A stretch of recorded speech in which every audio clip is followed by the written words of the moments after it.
Rolling. I love you. We're going. It's happening. Where are we going? Press conference. Excited? Oh my god. I'm so excited. Last night was so amazing, wasn't it? It was incredible. Oh my gosh, magical. Such a good energy. Everyone was so happy. Yes. I know, it's got a really lovely vibe. Everything's got a lovely vibe. Yes. Now stand here. Let's go. Bye, guys. This is so exciting. What a choose Anna. To play Marilyn Monroe. It's always it's like love at first sight. I saw her in that movie Knock Knock, and I thought that girl could be Marilyn Monroe. How are you? I'm good. I'm going to ask you quick questions. Where are we? We're in Venice. And why are we here? We're gonna premiere Blonde, finally. After 3 years waiting. Yeah. You just know. When the right person walks in the room, you just know. What's this? What do you got here? We're okay? I was fine, and now I'm getting nervous. You nervous? Yeah. You are? Yeah. It's good to be nervous, because it matters. It's important. And I'm excited. It's good nerves, because I have a good feeling. I don't know. Yeah. I think that's healthy. Yeah. Is that Andrew? It is, yeah, he's swimming. It's the director. There he goes. He's a great swimmer. Tell me something about Anna. I mean, the thing I really admire about her is she makes the space that she needs on set. She'll make the space that she needs. The other thing is she's always right. Have you seen the movie? I haven't seen it. I'm seeing it for the first time. Oh, you're going to see it? Oh my God. Which is why I'm so keen to also have a few words with you straight after. Okay. Do you know what I mean? I want to see your face right after. Oh my gosh, I hope I just don't start crying and sobbing too much. I don't know if this is fair, but I felt when I saw Paloma in Bond, I saw someone who was in the process of Marilyn. Yeah, but remember, so I was scheduled to shoot Bond and then Blonde, but my schedule changed. I had 2 days between finishing Blonde and starting Bond. So no question there is Marilyn in Paloma. It just happened, and I feel like I didn't have time, because I didn't have time to say goodbye to Marilyn. So that makes me feel incredibly privileged witness. Both? Well, you know, Yeah. I saw you before, I saw you on set before Blonde, I saw you on Blonde, and then we were working on Bond together. Yeah. Amazing to see. How did a girl from Cuba that didn't speak a word of English? I went to Spain first. Okay. I moved to Madrid. 2 of my first films in Cuba were Spanish productions. 6 years later, or something, like, I'm doing Marilyn Monroe. It's freaking bananas. You know, as far as the English-speaking world is concerned, she seems like she's a new thing, but Anna's been working professionally since she was a teenager, you know, so she's really a veteran, and she understands what's going on a movie set. And she's got also that instinctive where the weaknesses are, where the strengths are. Do you know what I'm saying? Like, she's just a real pro. She's got a kind of emotional force field. Do you feel that with her? Yes. Yeah.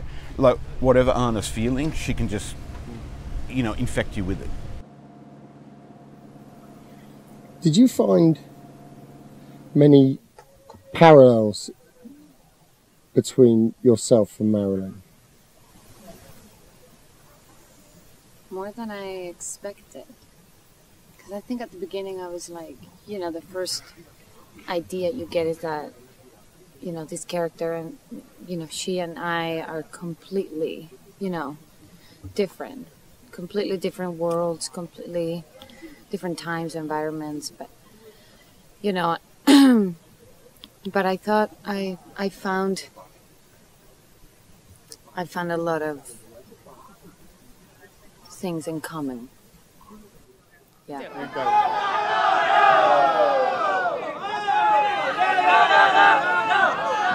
Over your shoulder. She knew she wanted to do better. Yeah, well, the big problem, you know, making a movie about Marilyn Monroe, who the fuck's going to be Marilyn, right? And, you know, Marilyn Monroe is the kind of person where it doesn't matter what the film's supposed to be about, it's about her. They have to be like the sun around which everything else revolves, you know. And that's a tall order, to find a person like that, and also a person who looks like Marilyn Monroe, that you could believably, believe. And you could not only believe, but understand what the fuss is about. Do you know what I'm saying? What does it mean to you to be doing this at Venice? Truly, I'm the most happy for Andrew. It couldn't have been a better time, a better place. I think that, you know, besides all the delays and things that happen with the movie and scary moments where we thought that maybe this movie will never come out, it feels like we lived many lives making this movie.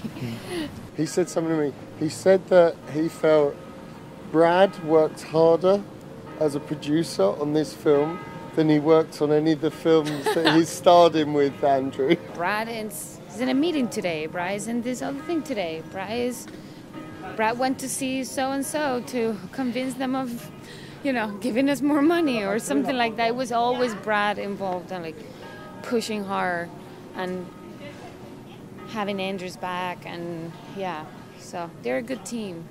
They're a good team. Anna, please. This way. I'll tell you stories. Okay, so it's the second day of the shoot. I knew she was good. I didn't know how good she was. And she's got to do the scene.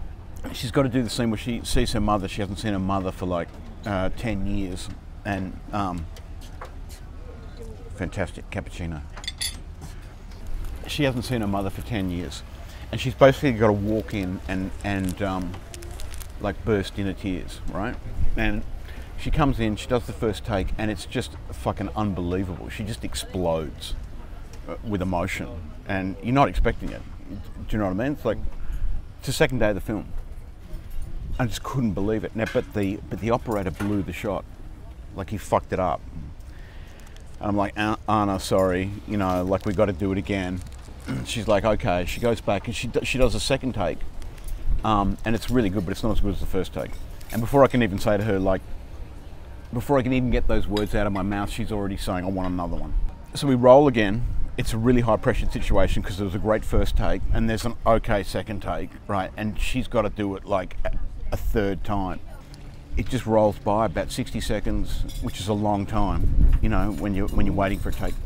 And she comes to her second mark and she stands in the room, she stands in the doorway and she just stares the whole fucking room down, right? And then she goes back to her mark and it's like another 60 seconds. And the tension is at absolute fever pitch. And then she comes out and she does the take, which is in the film. And it's so moving. Like when I was watching it, a teardrop hit the monitor, you know. She's gonna make the whole thing be about her, which is what actors should do. Day one, I didn't think about it anymore. I was just on. And I just didn't think about it again until the last day. And did you leave her when you went home at night and you went to sleep? Did you leave her? Or did you stay with her? It wasn't my choice. I think she was with me. Do you know it? I'm getting nervous, you know. I can see. You know? Yeah. I can see. Wow. Un espresso, mamá? Okay.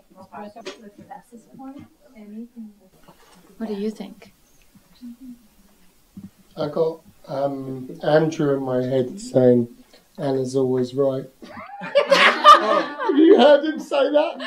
The voice inside. No, Everyone's having their crying moment.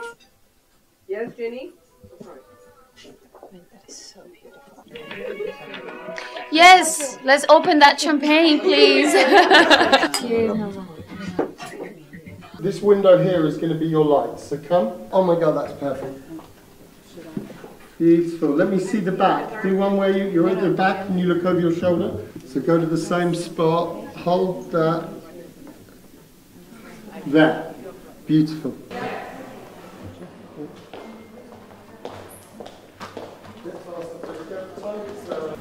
Look over your shoulder, Anna. Oh my head. It's going to be fun. It's going to be great. Yeah, it's over, mate. I had no life plan beyond blonde. You know what I mean? Oh, no, that. Well, it's freedom. It's like you get to the red carpet and the music is playing and it's just this beautiful, just like an aura, you know?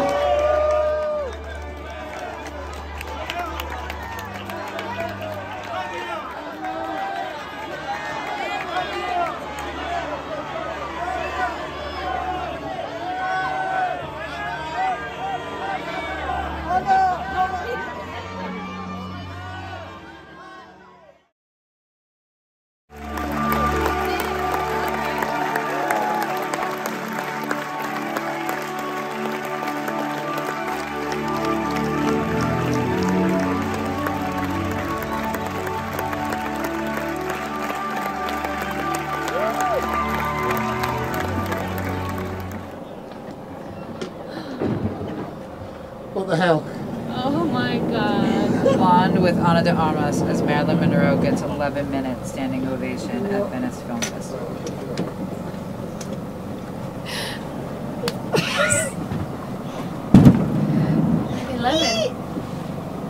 Still lucky number.